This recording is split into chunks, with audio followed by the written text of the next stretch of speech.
Welcome to the Vision Seed Podcast, where we gather in the dark beneath the soil within the luminous void from which all creation blooms. Without our sense of sight, we explore the alchemy of the creative process through intimate conversations with artists and visionaries.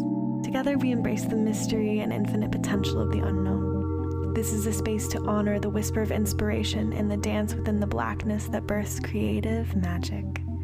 Let's journey into the void.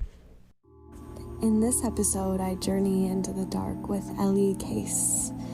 Elly is a queer, sound healing mystic and indie artist living in Brooklyn, New York.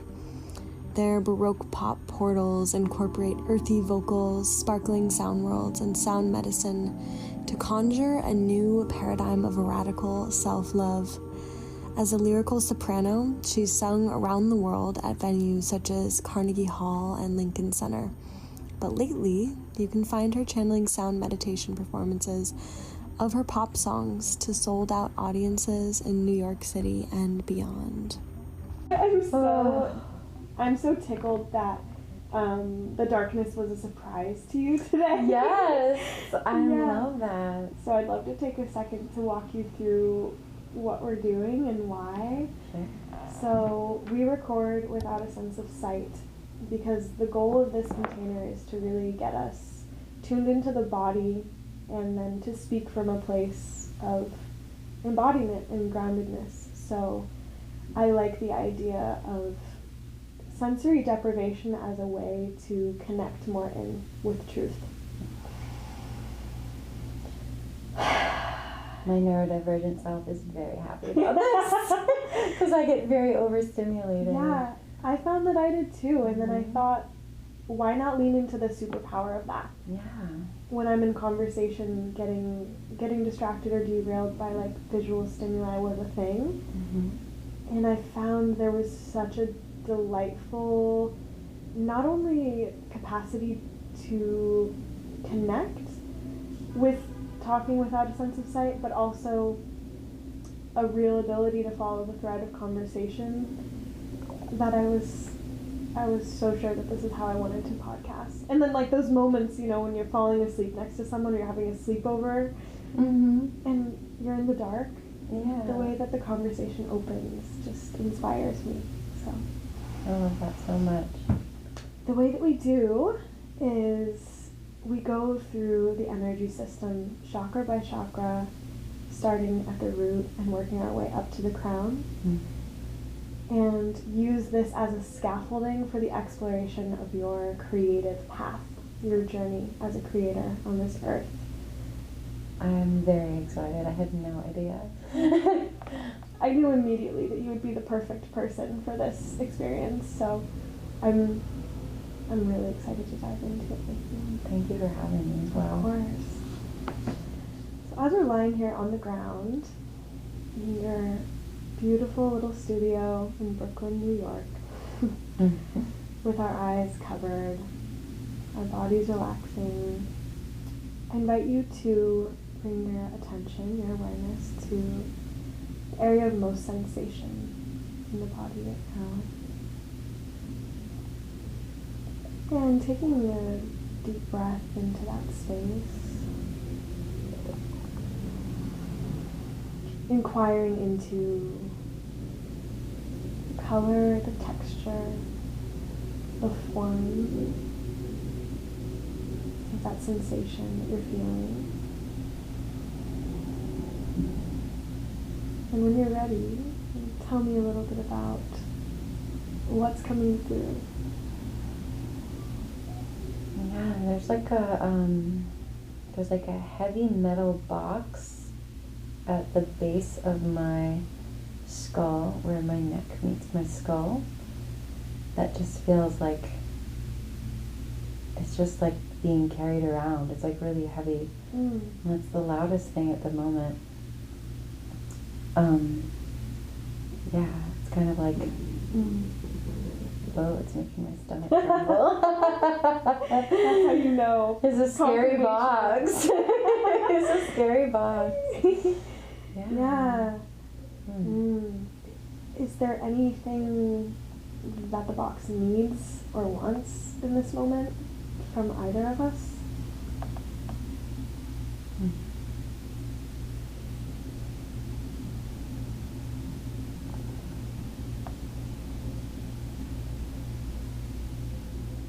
think so. I think it was happy to be recognized.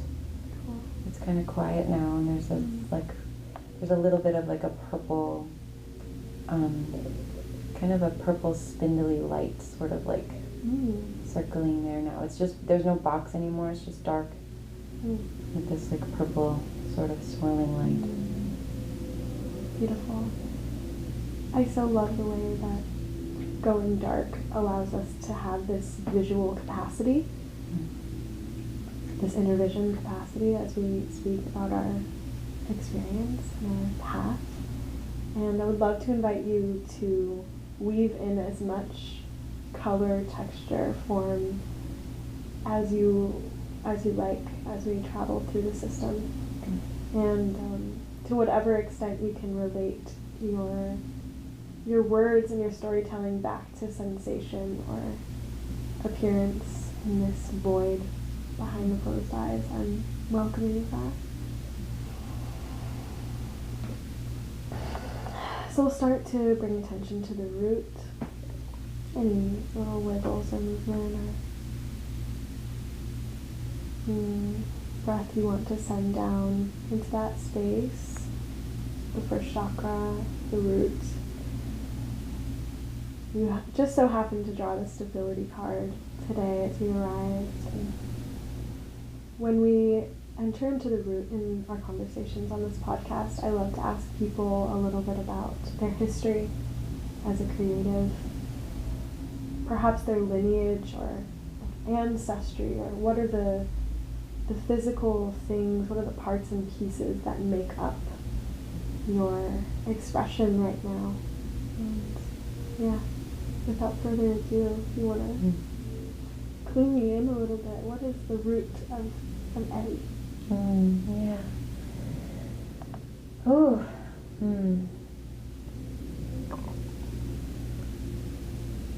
I'm definitely like seeing the image from your card, which is really beautiful. I was so struck by specifically the asymmetrical swirls on it.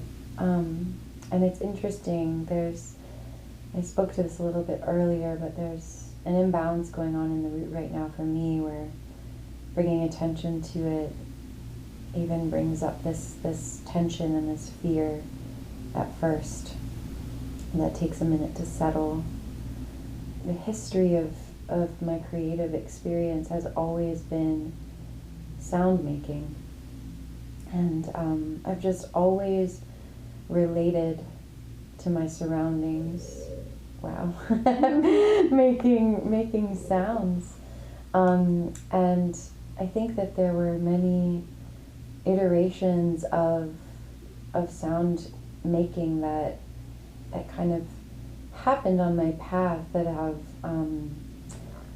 shaken my sense of security and stability, and that I've always sort of grabbed at sound in a way as a tool to find stability again, for better or for worse. There are times where I think that sound making became a mask for me to find some false stability, and seeking external validation and seeking people telling me that my voice was pretty or that I did the song good, or clapping and all of things like that. Were definitely a turn on the path that had a lot of lessons, but were not it. And the building blocks of my creative practice now, like looking back, I needed all of those moments of being a really little kid, singing for my family, for hopefully making their lives a little bit brighter, when I sensed discomfort and subtle energies in them. I kind of used singing and sound as a tool in my family dynamic, I would say, subconsciously. And I kind of got the message early that if I sang, things were okay. And if things were hard and the adults were mad, I could sing and maybe it would be okay, And then turning into a trained singer even as a young one. I was in a professional choir starting at age 6. It became very much performative and very much a honing of the tools. Like, we're getting really good at skills, being able to make certain sounds and perform in a certain way, but it was always dictated to me, what I was meant to be doing with the sound. And I was meant to,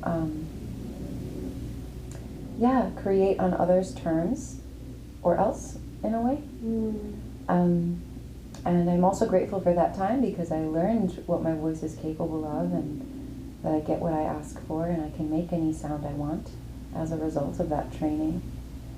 And then moving into life as an opera singer, which is where I think I got the most blinded by ego. Just, in a way, you are egoless when you're working towards being an opera singer, because you have no life. You're just constantly practicing and working on being perfect as a singer.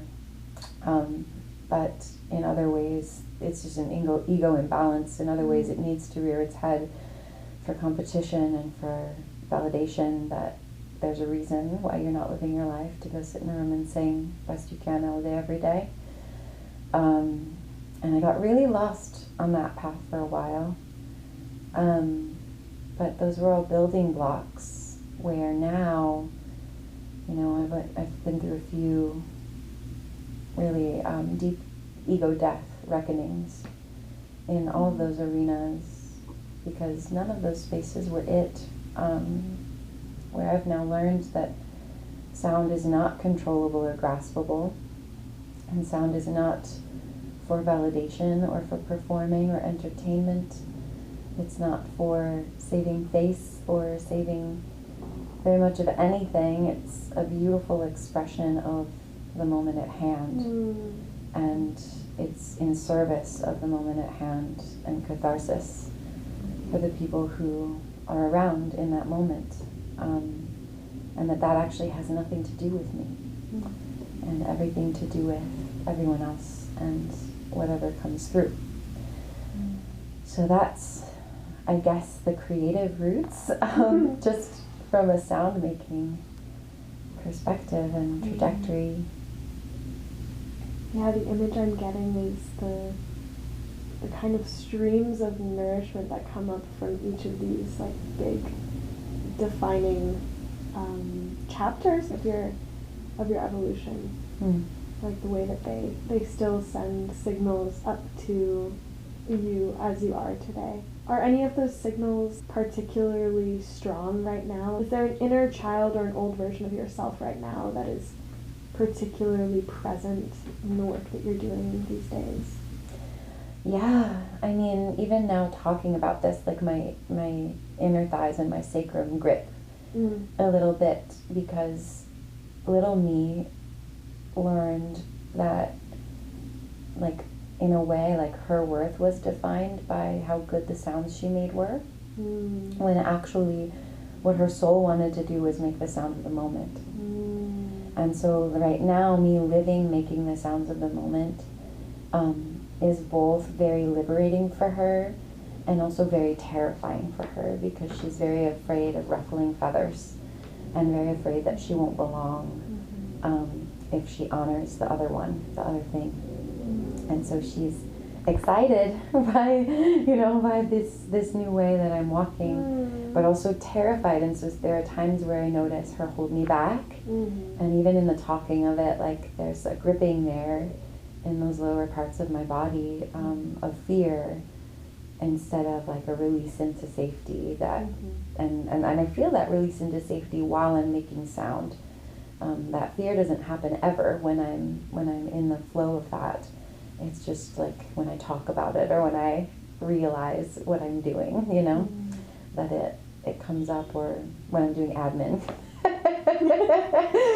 and needing to like actively step one foot in front of the other to like share what I'm doing, that part of the art making triggers that in her, that fear of not belonging. Yeah. It's interesting, this has come up a couple of times in the last couple of days for me, but this idea of, for the feminine, like, beauty is a matter of survival. That to be beautiful or to make the most beautiful sound in this case, right? Like, it is a mechanism of survival, and I honor that inner child part that was trying to create the most beautiful sound in order to soften or to like melt conflict and to create survival for herself. Like, there's just something really poignant there, and the way that we kind of acculturate that as well. Yes. Like, if you're beautiful, you're safe. And by whose standards? Exactly. And then also it's I think it even goes further of like, if you're beautiful, you're lovable. If you're beautiful, you have a purpose. If you're beautiful, you're worthy of being here. And it's terrifying to recognize that and to step into the unknown of like, well, am I still worthy if I don't ever make another sound? You know, am I still worthy if I make sounds that others may not agree with?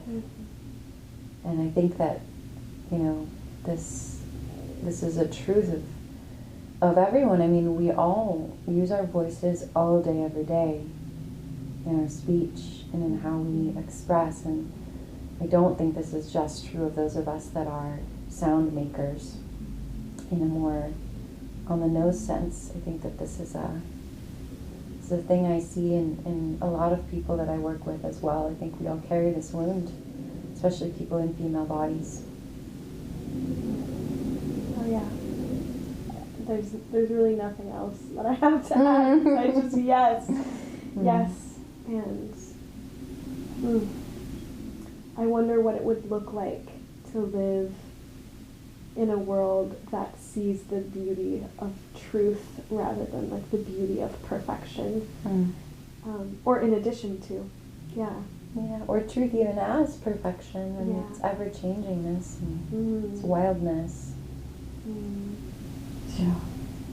It sets us up so differently in the way that we relate to each other, you know? Like, it's like, this is another thing that I aspire to and talk about a lot, is like the idea of vertical and horizontal relationship. And when we can get on that level of like the truth that is safe to change and shift and be whatever it is, we can meet each other where we are, instead of like, I don't know, feeling like we have to pull each other up and like, you know, lift each other up and pretend that there's this like monkey chain of survival. It's like, no, we survive when we're honestly on the same plane, looking at each other, being like, oh, look at what is. There it is. What are we going to do? You know? Collaboration rather than domination. Yeah. And no competition and no comparison, just everyone with their gifts there doing the thing. I feel like naturally we're already kind of transitioning into some sacral themes of collaboration, creation. And in this area, of course, we're bringing our awareness into the orange field, just below the belly button. And this is the center typically associated with like creativity and sensuality and indulgence and the pleasures of life. And I've been wondering about like delight and pleasure as a guide more and more recently. I'm curious what delight or pleasure, what role delight or pleasure is playing in the guidance of and the creation of your art right now. What feels beautiful and what feels alive and pleasurable and delightful, and how are you moving towards that right now? You know, I'm learning how to listen more and more to the urgings of the sacral chakra, and just sensuality in general. And I've been trying to actively practice and cultivate that for myself in a way where, you know, I recently like invested in some silk pajama pants and like I'll take time to like stroke my skin with my fingertips and just feel my skin. And I have this beautiful Aphrodite essential oil that I'll put on my wrists that smells like rose, and it just like taking time to enjoy the senses and enjoy what it is to be in the body. As a person who has often betrayed that part of myself for my masks, requires real practice for me. And the more that I practice it, the more I get better at it, you know? It's like it's a muscle I'm learning. But the trademark of pleasure that I'm finding that invites so much more confidence in my creativity is like this widening, softening sensation. It's like there's this, it's like an ease, and I do literally feel it in my sacrum. Like it's like this like widening, opening, softening thing that spreads even to my hips. And in moments of fear, I feel that contract, but when I'm practicing those sensual pleasures, I feel it open. And what I also notice is that when I'm channeling sound, that softness is there, and it's with the breath. Like every inhale breath contains that softness, and as the sound leaves on the exhale, the softness is maintained in that area. There's never a gripping or like a gotta hold on to it, gotta keep it. There's this trust that the sound has everything it needs to flow, and I don't have to do. It's just an allowing. And whenever there are moments where I find my mind pull me, you know, like say like I'm on stage, I'm like, I don't know, like my bandmate makes a mistake or something, right? And my brain goes like, oops, do we need to catch it? Like if I breathe and reconnect with that softness, everything always smooths itself out, and there's nothing, like the flow is restored. But if I let my mind win and I'm like, oh, what are we gonna do? Then it gets clunky and like we lose the flow, and it drops out. So it's like, I'd say that's where I am in my creative practice with it, is like in my live, in-person, living, breathing representations of my art making, cultivating that softness in myself as the skill. Like really making that like if there's a goal of my offering, that's the goal of like maintaining that softness and that receptivity and that trust that everything under the sun could happen and it will be perfect. You know, like it doesn't need to be anything other than exactly what it is. And maintaining that space within myself is my practice lately. And just sharing that with others and being a embodiment of that in the hopes that that resonates to them so they feel safe to do the same. Beautiful. Yeah, I was just going to ask you, like, as a practitioner, how do you invite people into their own softness? I think you started to answer that a bit, but is there anything in particular that you've seen be effective in helping people access that sort of receptive softness? Yeah. You know, I think it depends on the arena where I am. Like with the live performances or the sound baths, live performance, I'm mostly working with like softening myself so that then they feel that energy and feel safe to join that. It's like, you know, I'm willing to go first so that then they can not be afraid if they are, you know.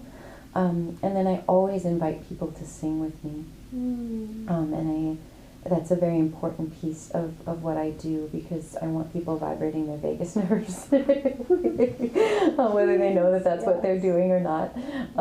So I always ask them to sing with me. And then through the sympathetic vibration of my voice, I'm also intending that softness as I sing, even if the words, you know, I'm saying different words, I'm subconsciously sending messages of that softness and that safety.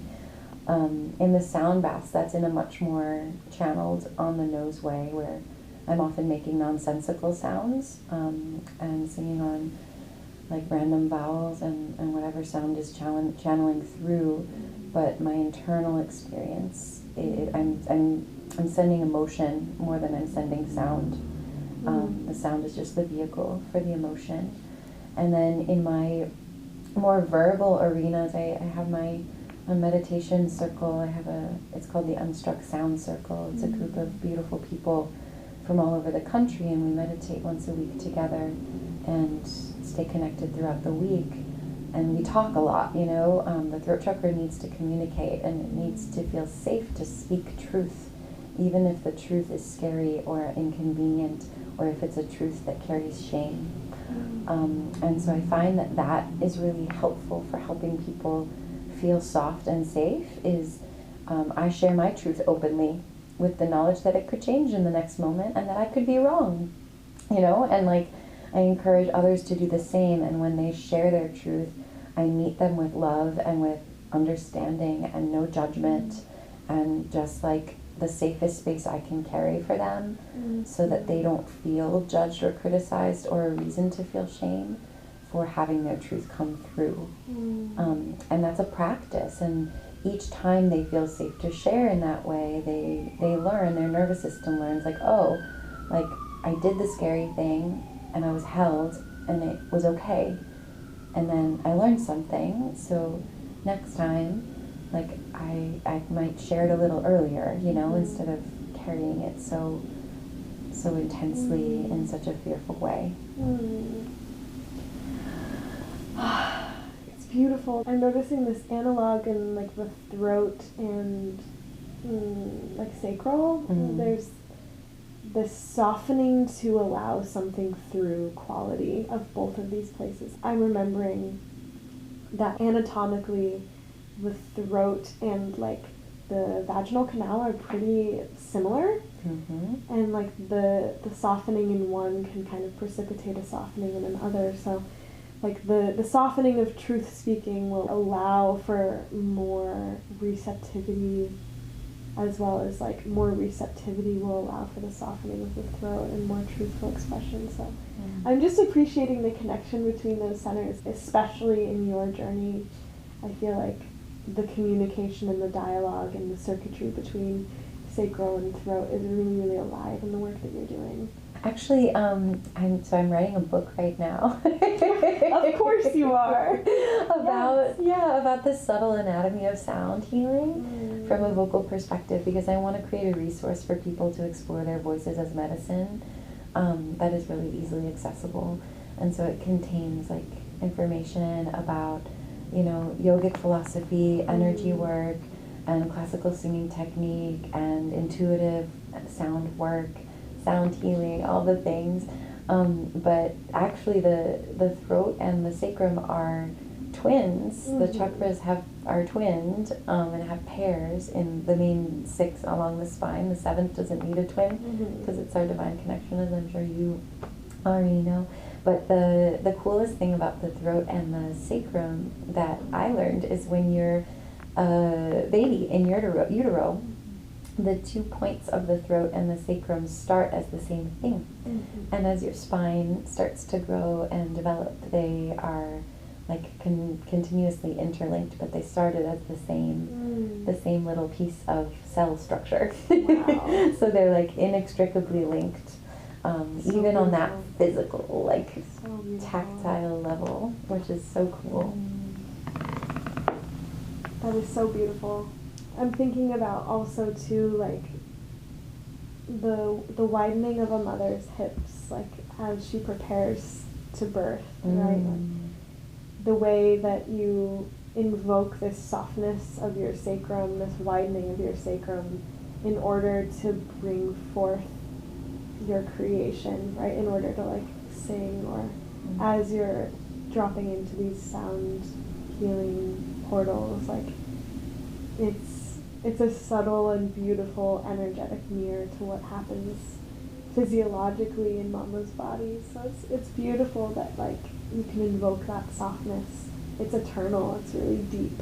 Oh, I'm like trying to receive it. my jaw is all like, oh my gosh, I can't receive that. That's so nice. But yes, thank you for seeing that. So cool. Yeah, of course.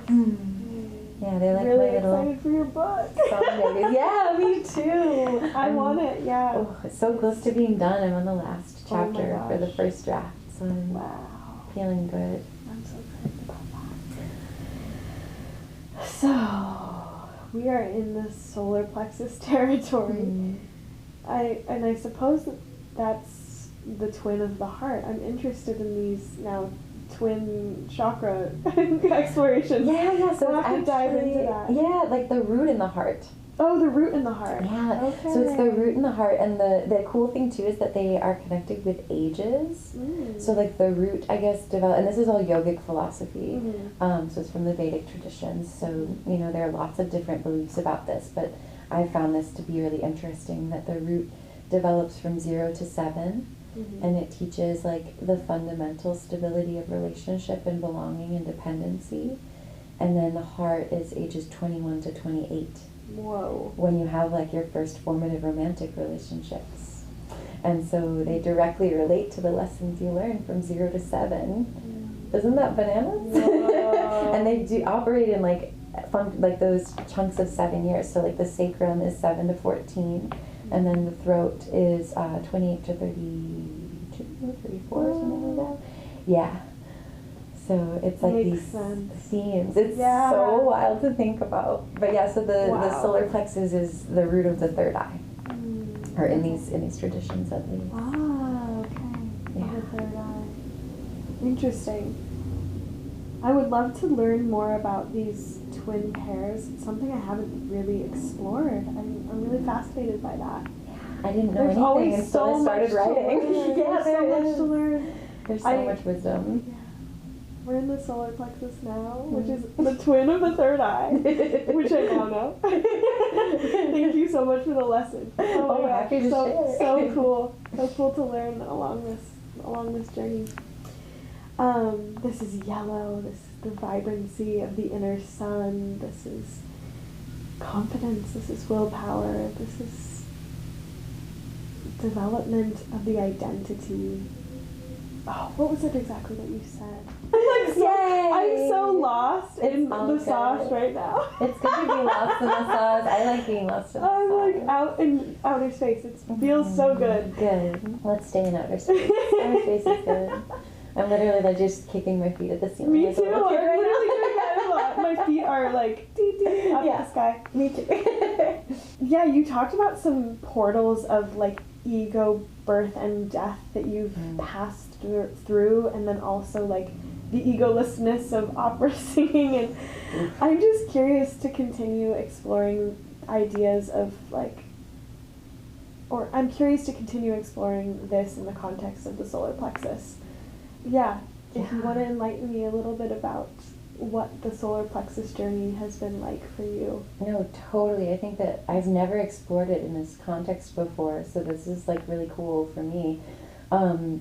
But yeah, like I feel honestly as though, as a person who's been a lifelong performer, like I think that the most like veiled and imbalanced probably energy center in me is my solar plexus, which you think would be the opposite, because it's like you need a certain amount of confidence to like, I don't know, be on stage and like believe in yourself and deal with all the rejection, and like, because it's just constant rejection all the time, and all of the criticism that comes your way to keep going. But I think that honestly, in order to survive that, I just made masks of myself and just kept putting on different versions of myself to get myself through, rather than actually shining my light from my center as I was going. And I think that might be unique to my experience. I don't know if all performers would say they feel that way, because I think that I was operating like, I don't know, as a people-pleasing mechanism with my crafting. Like I was like, doing the things I thought I was supposed to do instead of what was actually authentic to me, which is creating music and sharing and channeling music.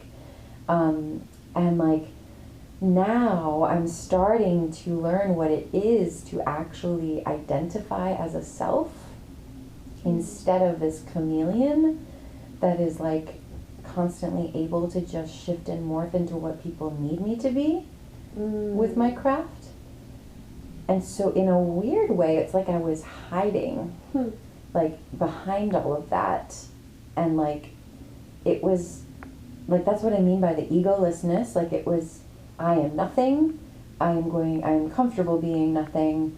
I don't need to matter at all. I don't matter at all. All that matters is singing and this performance and what other people need of me for this performance, you know?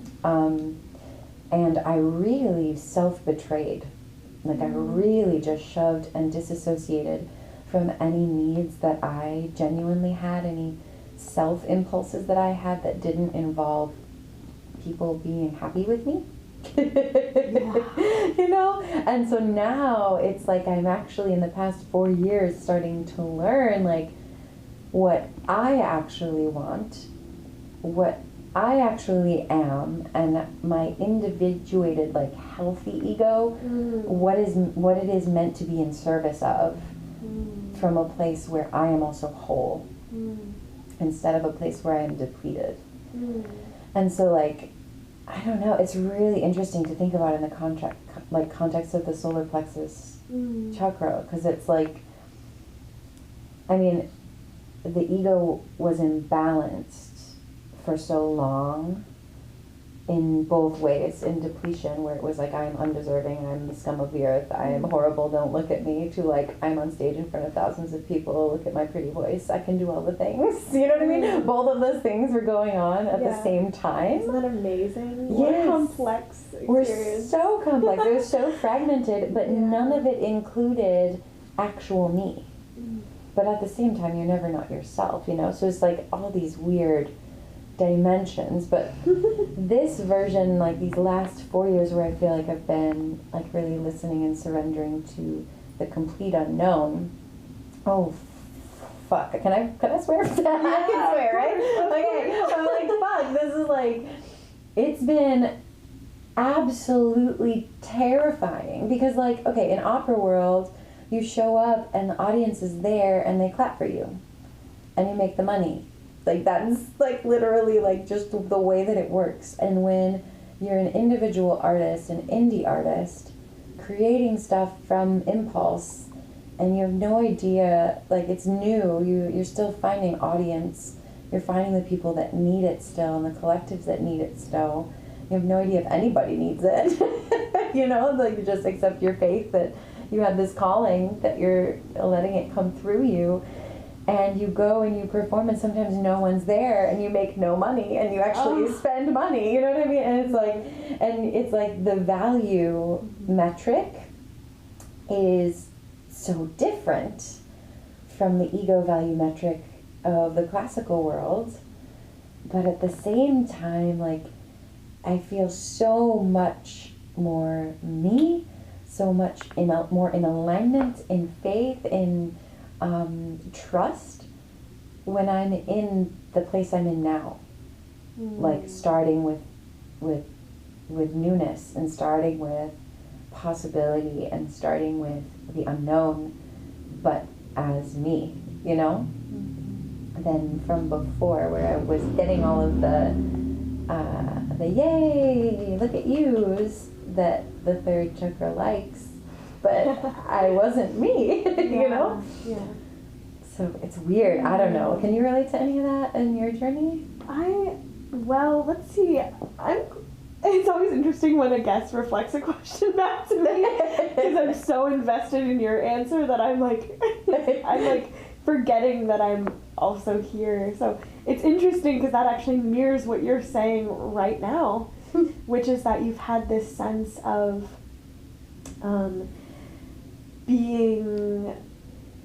having a sense of yourself from the outside rather than from the inside, I suppose, when it comes to like the radiance of the solar plexus, right? Like I am not an object shining from its core. I'm an object that's shining from the light that is surrounding me.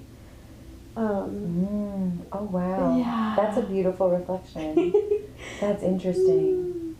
Which is, I'm really celebrating the tide change for you and the movement of the light from without to within, and the movement towards cultivating a genuine inner radiance that can be felt by an audience rather than relying on the audience's expectation or want of you as the key feature of your value. Yeah. So, yeah, I'm feeling that, that change or that shift in you as you speak even, and it's cool to witness that. In my journey, let's see, I immediately feel kind of shy being asked that question. I've been a really quiet artist my whole life. I've been painting since I was really young, and that's been my thing because it's really private, or really solitary in a way, up until the point where someone sees the work, and at that point, there's really not even ever a conversation. I just kind of leave them to their interpretation of it, and I kind of step back, and it's been a way that I can kind of hide, and not really be in direct dialogue with the audience in a way. But things are definitely shifting recently. I feel like this past summer, being at the School of Visual Art in New York and having the residency program, my open studio went so differently than any other experience I've ever had of showing my work, because I was not only fully present with my work as it was, shared, but I made myself a part of the installation this time. And I sat in the space as an oracle and as a part of my art, which was really, it felt so new to be putting my whole body and my whole being into the space. So I'm celebrating a similar kind of movement towards placing myself at the center without fear, placing myself at the center of my creation without fear. And yeah, the interactions I had from that space were just so authentic and so beautiful. And the way that I led people through the space was I had people sit with my paintings as if they were sitting in meditation. I put the paintings down really low to the ground, so people had to come sit on a cushion to interact with them. I made people sit on cushions at my stuff. Yeah, let's get comfortable. Yeah, I'm seeing all of these really beautiful purple and blue sparkly lights right now. Yeah, there's a movement in my throat and third eye as I chat about these things for sure, which mirrors that. And then I sat as an oracle in that space and had people come and receive readings from my deck as they sat with the biggest painting. Wow. And I channeled readings, which was so energizing. It was exactly the interaction I wanted to have with people. I knew that I didn't want it to be like an art gallery where people come through and you have kind of these conversations that I would consider kind of vapid about the medium choice and the all of the art all of the art world vocab that I just don't fuck with because I'm not a classically, I'm a self-taught artist. I didn't go to RISD. I didn't go to art school, you know what I mean? I didn't go and get this formal training, and what I want in terms of interaction with my art is just honesty and just feeling. And the interaction I wanted to have with people as I led them through the space was one of magic and surprise and delight of drawing the cards and coming back to a really elemental sense of primordial imagery. So I think that was, yeah, it's fun. Thanks for letting me talk about it. Oh my God, I just have so much admiration for, you seem so secure in your third. Like you're so grounded in what you're doing from that place, and you're like, your confidence is so inspiring to me. I just thank you for sharing. Whoa, really, that was really special. Thank you. I've never received that reflection. Yeah, it's so beautiful to like. I admire that and aspire to that so much, of your confidence in who you are. It's really beautiful. Yeah. That's so cool because it feels so like new to me. This feels like a new domain. Well, you're doing it. Thank you so much. I'm already like, I'm excited for the heart mastery. You know what I mean? Yeah. But yeah, try to stay with it. It's because my north node is in Leo, and I kind of see Leo as like the solar plexus sign. I get that. Yeah. This radiance in the sun, like I know that. Whether I like it or not, and normally I don't.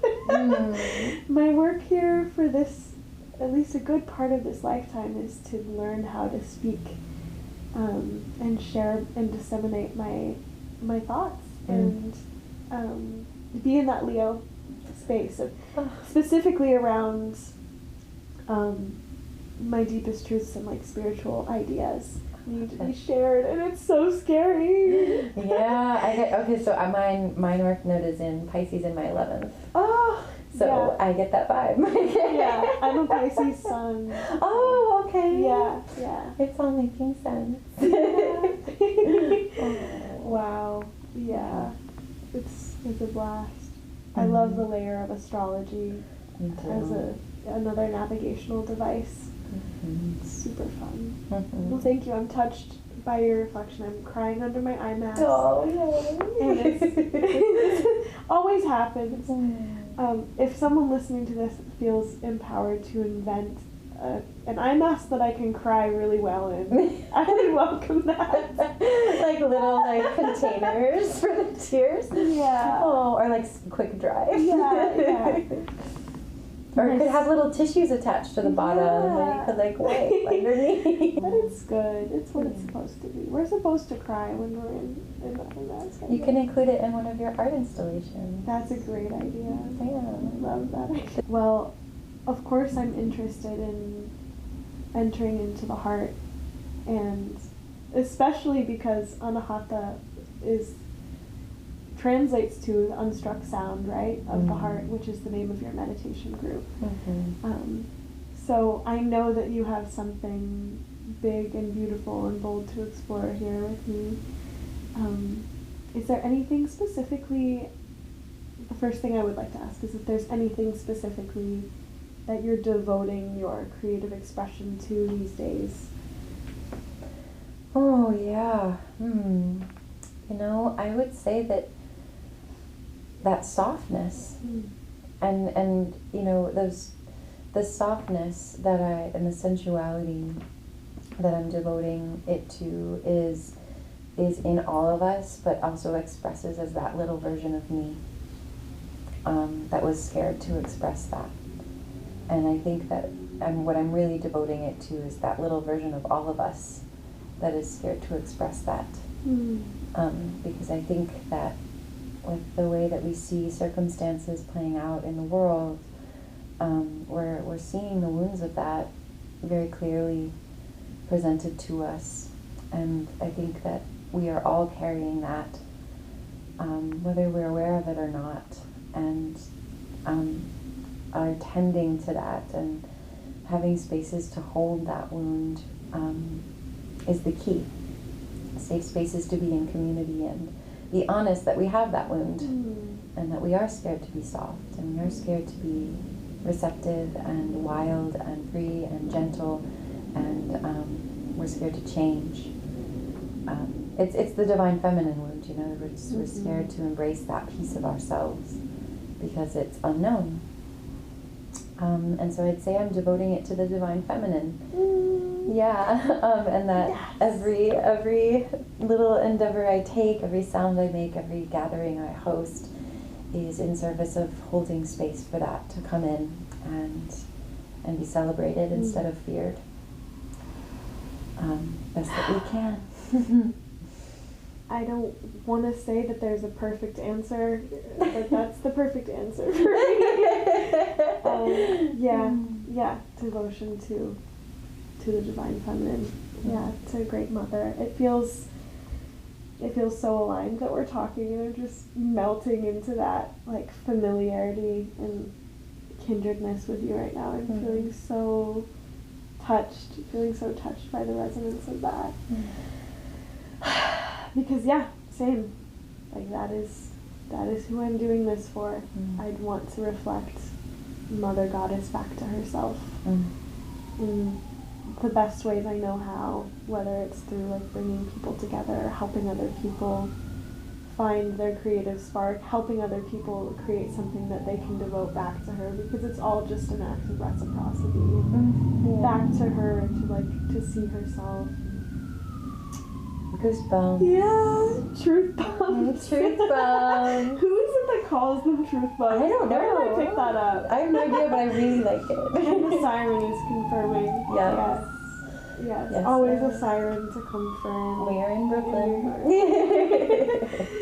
Yeah. Has there been any particularly challenging obstacle of the heart that has come through your creative path in recent years? Yeah, I mean, I would say that it's related to what I was speaking about in the root, and rightfully so, because they're twins. But that fear of not belonging and not being accepted and not being seen, if I embody that softness, that wildness, that unknown, that's that wound. And I would say, that it's just a constant holding of that when I notice it, and an acknowledgement of that, and letting it be there, because it makes sense that it's there, and it's been thousands and thousands of years since Goddess has been accepted, and so we're rebalancing that. And our nervous systems are terrified because we have been punished for celebrating that in the past.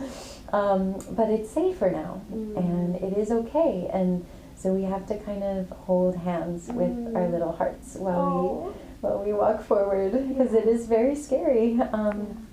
And so that's what I'd say the biggest obstacle has been, and that safety to be seen in that. And I even noticed when I rehearsed with my band, and I've kind of changed the way that we rehearse for this reason, that I'm even a little scared of them seeing me.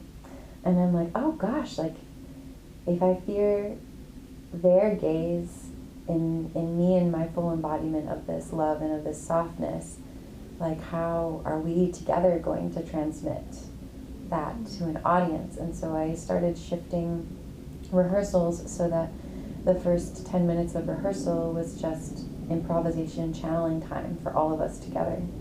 And we would make whatever sound we needed to make, even if it was ugly, even if it was screaming, even if it was like nonsensical, for the first 10 minutes of rehearsal, mostly so that I could walk into the fear of being seen.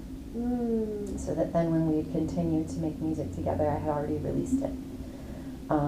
And now we even perform that way. So every show we start with a 10-minute quote-unquote sound bath, and sometimes it ends up with me just like yelling into the microphone for a little while. Good. To just clear the energy of the space, and I kind of channel into the energy of the room and try to clear for them as well. So that's definitely, I'd say, the major obstacle is myself, really, that fear, and doing the thing anyway. Yeah.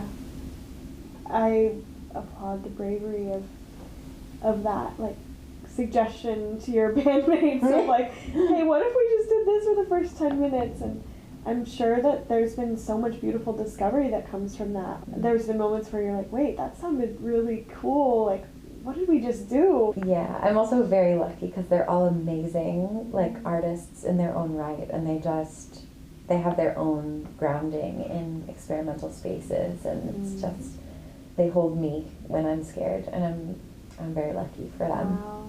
Because it could be other people who aren't like that, but Yeah. it isn't, so. Yeah. That makes me want to be in a band so bad. Do it! I mean, I've always, it's like a long buried ancient desire. Ooh.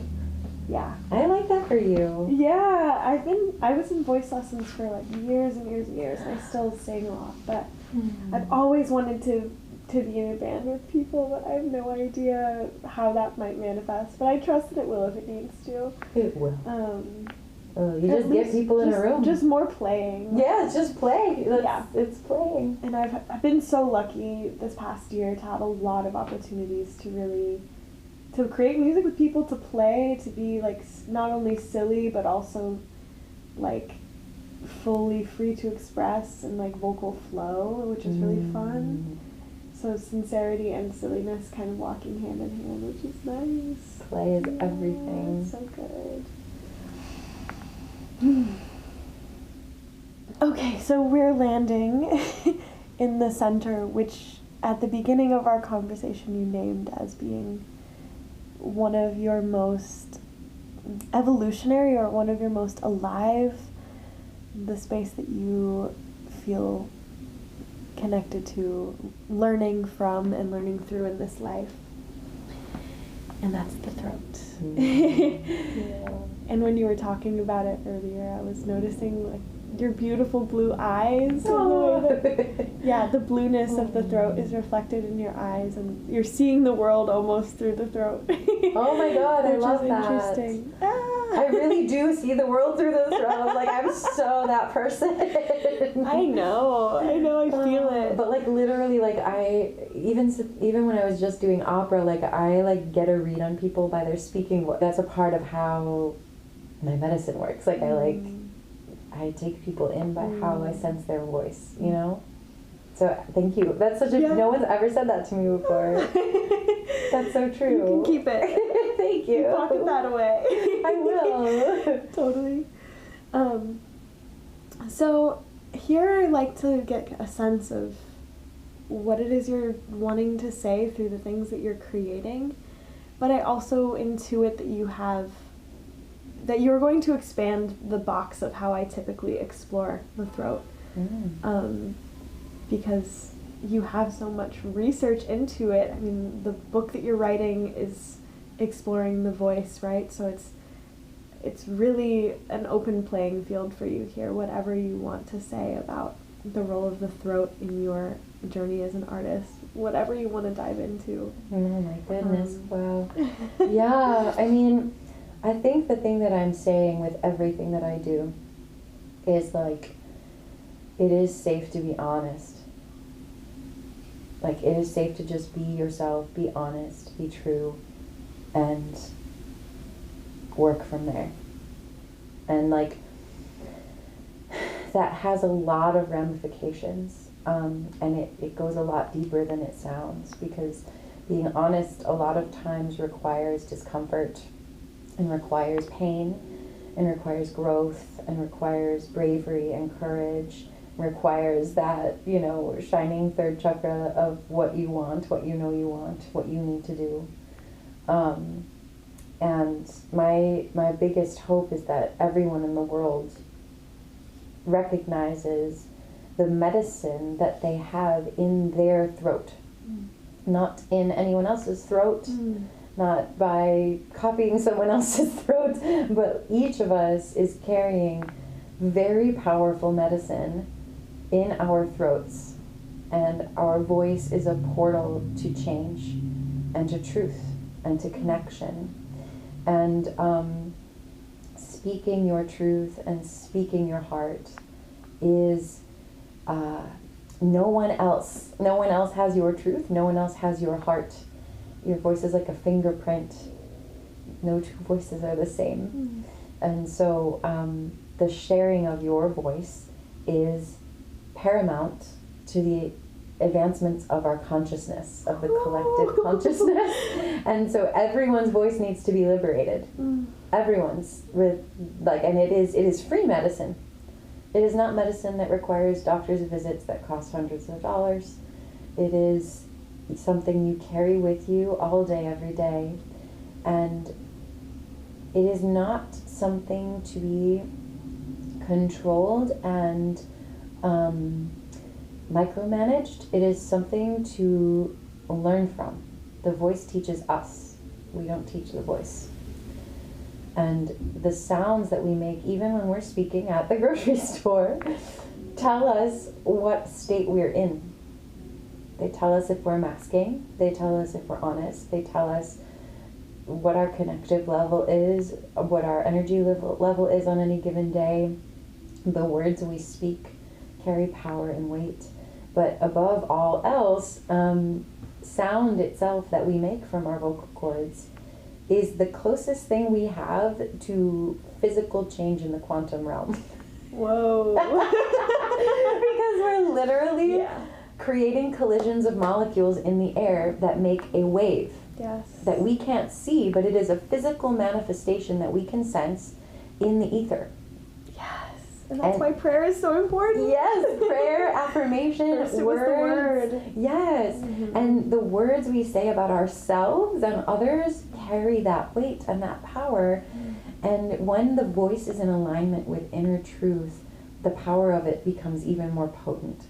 And so the more that we can reserve what we say and what we speak and what we sing for our truth and not for lies, the better.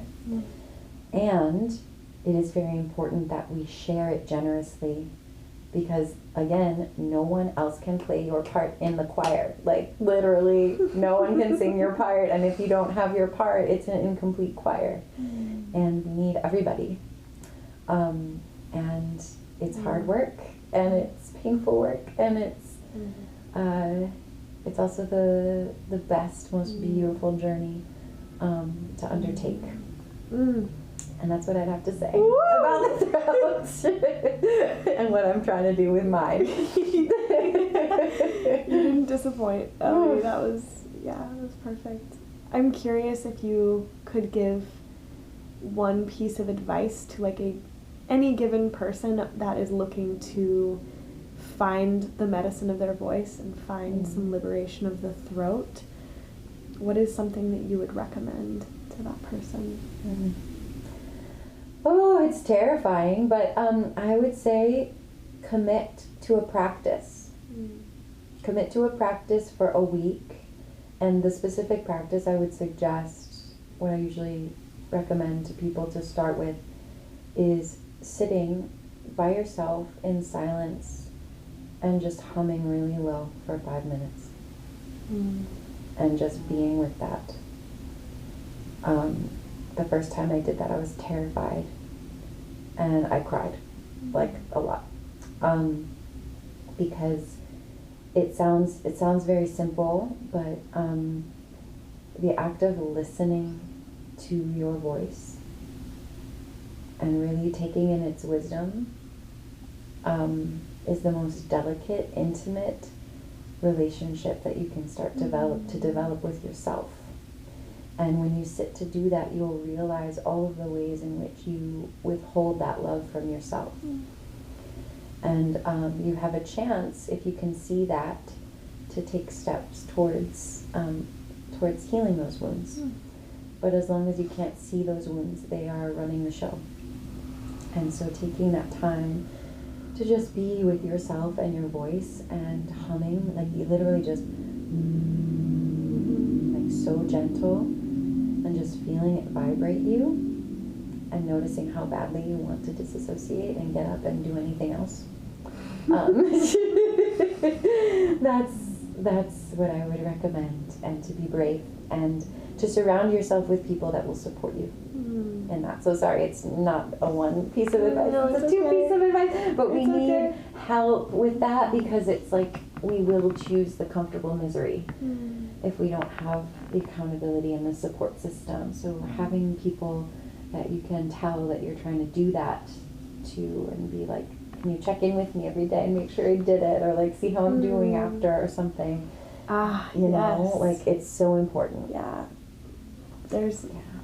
I want to make one more vote for the efficacy and the amazing power of the accountability buddy. Yes. As we call that. Yeah, just having someone who you touch in with to keep you on track towards your goals and to help you feel less alone in your pursuit of healing or growing or creating. I have a dear friend that I meet with every Tuesday at 11 o'clock to talk about creative projects with, and then That's someone beautiful. who I'm in contact with every single day around intermittent fasting and like staying with that, which is, I couldn't do it without these people. Like it would not work.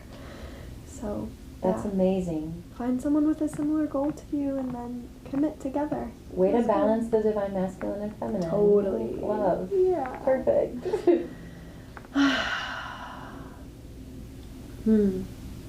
Okay. Are we ready for the third eye? I think so. It's just, I could talk forever about all of this stuff. So in the third eye, we're exploring themes around insight and intuition. You know, and also in the more challenging aspects, we have like fogginess, or a tendency to spiritually bypass, or like a lack of clarity in vision, or illusion, which is actually a neutral thing, can be very beautiful and can also be very challenging. In this center, I have a playful question to start us off, which is very like rapid fire without a lot of thought. Can you give me a sense of 10 things in your life that you would like to make, whether it's as simple as like a recipe or as complex as a book? 10 things you're curious about, you envision yourself creating. Love. Okay, so rapid fire, I'll try. I mean, the book is obviously... I feel the pressure. Lightning. Okay, not lightning. But yes, the book is definitely number one. I'm so close. I am working on a new pop album, which is really fun. It's kind of hyperpop, which I've never stretched myself in that way before, which is really fun. I love making lemon blueberry muffins, and you just made me want to make some. I love baking so much. I need one of those. They're delicious. Let's see, what else do I want to make? I would love to make my own clothes. I've never tried that, but I'm thinking in the sense of painting on clothing that already exists, because I probably don't have the patience to sew. I'm an Aries rising. I would get really mad at the sewing machine, I think. But I love painted on clothes. I think they're really cool. Let's see, what else would I like to make? I love to illustrate. I have this set of really beautiful markers, and I love to wake up first thing in the morning and just intuitively draw and let my hands do what they want to do. I think one day it would be fun to put together a little zine of things that I doodle. Love that idea. Yeah. I made my meditation group, but it's I love making live spaces for things, so something along those lines is kind of coming up, just cultivating more live community spaces where people can radically be themselves and meet others trying to do the same. I think it'd be fun to make an instrument someday, make up my own instrument. I don't know out of what, but when you're kids and you make things out of rubber bands and things like that, a very analog, wood and materials kind of instrument, not an electronic one. I think it would be fun to make, I think one day, somehow, I don't know, I love New York and I don't foresee myself leaving in the near future, but having a garden of some kind, cultivating a garden and being in relationship with the earth in that way, and co-creating in that way sounds really, really lovely. Let's see, two more.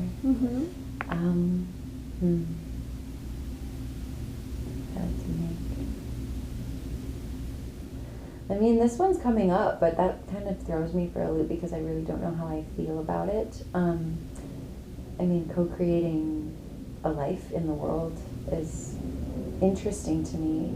Motherhood is always very resonant with me, but I've always had a lot of fear around the physical process of pregnancy and like all of that. And I'm also a big believer that creating life is co-creation with spirit and with the planet, and that whatever soul does come through is meant to, I don't know, teach me more than I would be teaching it. You know what I mean? Like, I feel like it has more quote unquote ownership over me than the other way around. So I don't know if creator really applies as much, but my body, I technically would be creating that, which I think is fascinating. I think I want to create an opera one day. Ooh. I think I want to make an opera, but in the new way that I've been making music, from this radically accepting place, and have the story help others as medicine, the way that stories can be medicine. Because I think that opera is truly one of the highest forms of expression artistically in all the dimensions. It incorporates just so much opportunity and potential in every area, like the art of the set design, of the costumes, of the story, of the music, of the acting, of the singing. It's all just multi-layered, and I think that it has the potential to be broken and made into something new that is relevant and truly enlightening for people to experience. And I think that would be really a cool use of everything that I've lived so far. Oh. Yeah, it feels like a big culmination project. Yeah, like a lifetime, like maybe in 10 years project or a 20 years project. Beautiful. Yeah. Oh. Yeah, I love imagining the confluence of all of the things in your life that you explore and are so attuned to, like, I mean, even how would it weave in, like, you know, your studies in yoga, or like your paintings or your drawings, or these things that like are seemingly disparate, like how could they maybe culminate together into this like big epic operatic experience? Yeah, literally. So cool. Yeah. So cool. And like sound healing elements too, like why not? Exactly. The world is your opera oyster. Yeah. Yeah. Is there any advice that you would give to people embarking on a creative journey on how to stay connected to their own intuition? Oh, wow. Yeah. Sorry. No, that's such a tricky question. That's such a good question. Because it's something I think we all struggle with, you know? Like, I think it's so normal to feel, you know, pulled in so many different ways and to know which step to take. But one thing that one of my teachers has always said, one of my wise teachers that I am so grateful for, she says, like, intuition, true intuition, always only gives you one step at once. And like anxiety and overwhelm usually gives you a whole bunch of steps that freak you out. Whoa. You know? But intuition, like real intuition, will give you one thing, and it'll be like, you're supposed to go to this show. Why am I supposed to go to this show? I don't know. And then you go to the show and you like meet someone and you have a conversation, and the conversation gives you an idea for a song. And then you know you're supposed to write the song, and you sit down and you write the song.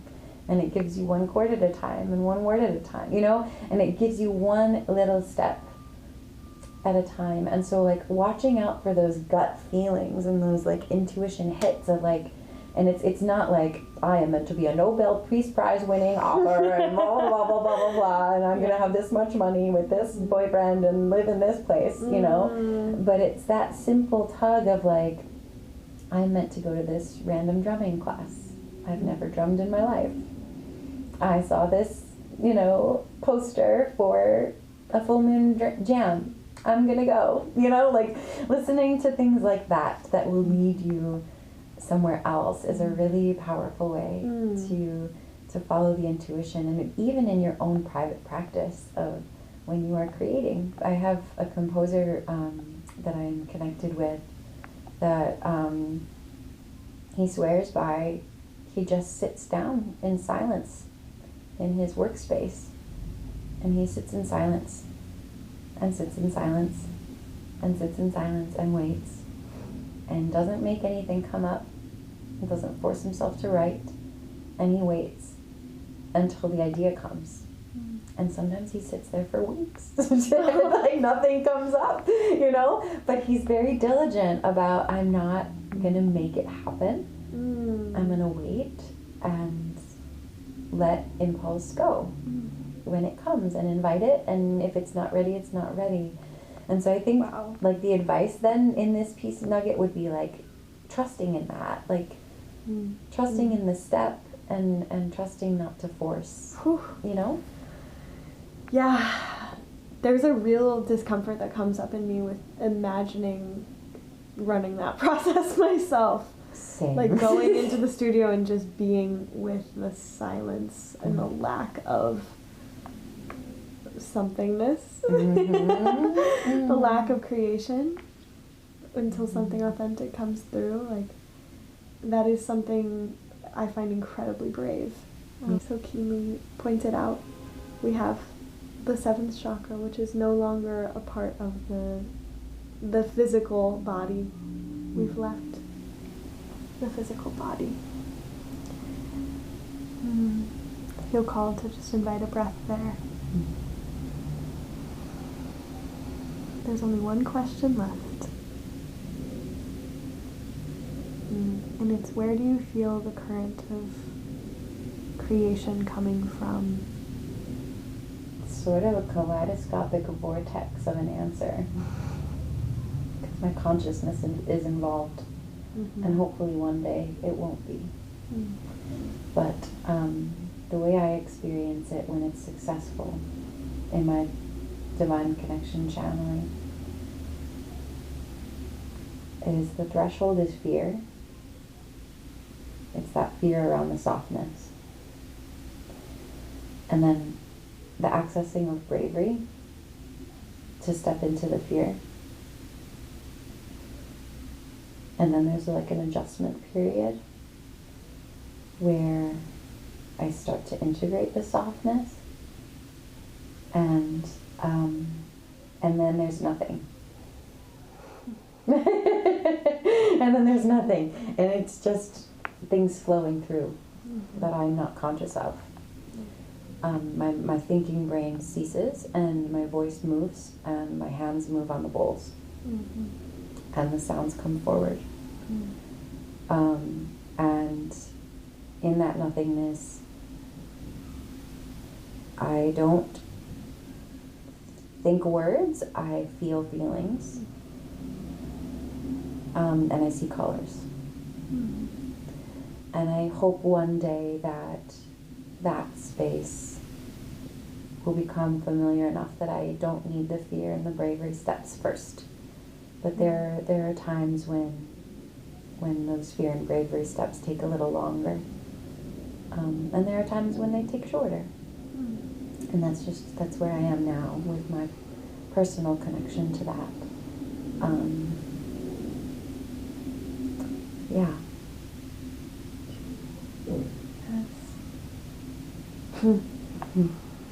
That primordial space, that infinitely dense void, that shunyata that they talk about in the yogic philosophy, is where I wish to reside increasingly and be able to feel safe in increasingly, like you named, without the fear or the contraction step that comes first before the softness of that void. And that's really why I created this podcast, this space. I want us to feel that we can enter into that void in company and not be alone in it. Of course, ultimately, it is up to you. It is up to one individual person whether they can soften into that void. But I really love the moments when we can touch it together or in a collective, and treasure that so deeply that I needed to create this. I love that. Yes. And yeah. Yeah, well, and I think that's the whole thing is, like finding those ways that we can enter it together and amplifying them is so important. It's so important. And yes, myriad pathways in. Like, this kind of conversation is one, music is one, like transcendent experiences of music is one, collaboration is one, in a collective sense, of course. Sound meditation is the deepest one that I've ever touched, definitely, is through sound meditation as well. And yeah, in experiences of art making, I found myself in that void, and I just want to make it my life's work to give people the opportunity to pave their own pathway into that. That's my life goal. Oh, it's such a beautiful goal. I love that. May it be so. Thank you. May it be so. Thank you. You're already doing it, so it is so. I can't believe it's happening. It is. Okay, Elly, a little bit of logistics. Yes, back to reality. I guess I should do this at the beginning because now we're all in liquid state, but where can people find you and what you're creating? Oh, yeah. Okay, so I'd say the best place to connect is my newsletter. If you go to ellykace.com, ELLYKACE.com, there's a little prompt to add your email. I do a weekly newsletter where I share all of the in-person gatherings that I do around the country, any kind of sound portals that I'm offering new songs that are releasing, and kind of like videos, and I send sometimes little like guided meditation recordings that kind of go with the astrology of the time as well, sometimes little blurbs about what's going on, and yeah, that's the best place to connect for everything. If you want to join the Unstruck Sound Circle meditation group, that's all information is on the website as well. To just see and follow along with my journey, my Instagram or my TikTok are both kind of good places for that. It's just at Elly Kace Music. And then you can listen to my sound portals literally wherever you like to listen to music. Spotify is a little ethically gray at the moment, so it is there if you want to listen there, but it's also on Apple and Bandcamp and Deezer and YouTube and Pandora and just anywhere you like to listen. It's there and available for you, and every single song that I release, even if it sounds like a pop song, has sound medicine laced into it. So it's all there to help regulate your nervous system, whether that's through offering catharsis or helping to calm you down. I also have mantra music, so if you're into a chanting practice, you can practice your main master mantras with my music as well, or just have it on in the background to kind of clear your system anytime you need. You rock so hard. Oh, thank you. You rock so hard. I'm so happy we connected. Listening to you list off your offerings, I'm just like, oh, I'm in the room with like a real goddess. Like, oh my gosh. It is so cool. It is so cool to have connected, and yeah, I don't even really remember me either. What it was. It's just one of the many other? Like magical New York WhatsApp groups that I think I said, hey, I want a podcast with awesome, mindful creatives, and you said something like, hey, this could be me, and I was like, yes, it could. I'm so happy I did. Wow. But yeah, magic is afoot. It is definitely afoot. I don't want anyone to forget that magic is afoot. Yes, it is here. Oh, thank you so much. I know we've been recording for a long time, and I'm sure you're ready to. Oh my God, I'm having so much fun. Thank you so much for having me, Gwen. This is so much fun. Thank you. Bye-bye. Oh, bye, everybody. Oh, we're going back into the light. I know, I'm scared. I gotta keep my eyes closed for a second. Thank you for journeying with me into the fertile void on the Vision Seed podcast. As we emerge from this space, it's my hope that the whisper of inspiration may take root and aid you in your creative path. If this episode resonated with you, I invite you to share it, leave a review, and follow along with us on social media. Until next time, keep dancing in the dark and cultivating the seeds of your creative vision. Bye-bye.